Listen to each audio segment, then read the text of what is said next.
Hello, hello. Welcome to Top Shelf Reviews Recycled Reviews, where we take a look at the bottles I finished in the fourth quarter of 2023. Before we get started, please consider subscribing. Click that bell notification so you get updated every time I post a new video. So let's start with what isn't whiskey that I finished this fourth quarter, starting with Captain Morgan's Private Stock. This is one of the boozes that got me into call it higher end stuff, for lack of a better term. Love the vanilla on this guy. Makes for a great rum and coke. Definitely will be replacing this bottle. Something easy to pour for anybody who comes over. Maybe they don't want a nice whiskey and they want something mixed. This is kind of a go-to. Next up from Jefferson's, we have the Barrel Aged Manhattan. This was a collaboration with Esquire Magazine, where they basically barrel aged and then bottled a Manhattan. Manhattans are definitely not my go-to cocktail, so I was kind of hoping to enjoy it, but I didn't. Took a little zhuzhin up to make it palatable for me, so it won't be replacing this bottle. I'm glad I tried it. Definitely a cool-looking bottle. The blacked-out look there, but won't be replacing this one. Next up, we have another rum. This is Four Spirits out of Oregon. This is their spiced rum. I've already picked up its replacement. To me, this is my current favorite go-to spiced rum.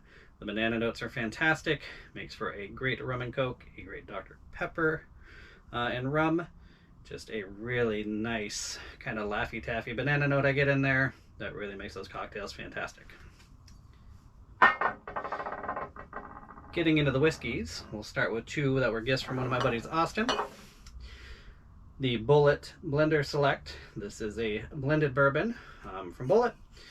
This is probably my favorite offering I've ever had from Bulleit, coming in at 100 proof. Really enjoyed this bottle. Not so much that I necessarily replace it.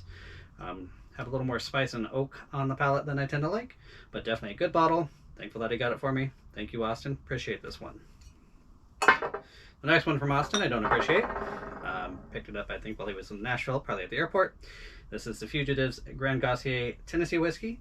It is a single barrel, so maybe some of them don't suck, but this 94 proofer definitely did suck. I will never be buying one of these.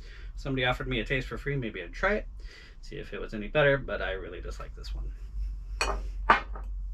Up next, also out of Tennessee, we have Uncle Nearest 1856. This one is a 100 proof offering, Tennessee whiskey. I did enjoy this guy. The price point to me is a little bit high. I think there are other offerings that are a little less expensive that offer just as good flavors, so probably won't be replacing this one, but it was definitely a good bottle. I enjoyed having it while it lasted. Next up, we have a bottle I have already replaced. This is the Old Forester 100 proof rye. I believe this is a barely legal rye, meaning 51% rye, so nice and approachable for the bourbon fans out there. Makes for a great cocktail, under $30 a bottle in my area, so I recommend everybody who's into whiskey has a bottle of this on their shelf. Great for cocktails, great for folks getting into whiskey. Nice and approachable rye, not overly spicy, lots of sweetness in there. Also from Old Forester, we have the 1920 Prohibition style.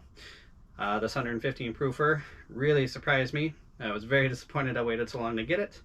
At $60, I dare say that's a value. I would pay a fair bit more than that, and will definitely be replacing this one. Love the sweetness. The depth of flavor on this guy is really fantastic. Probably make a great gift for a whiskey fan. If they've already got a bottle, trust me, they're going to want a second bottle.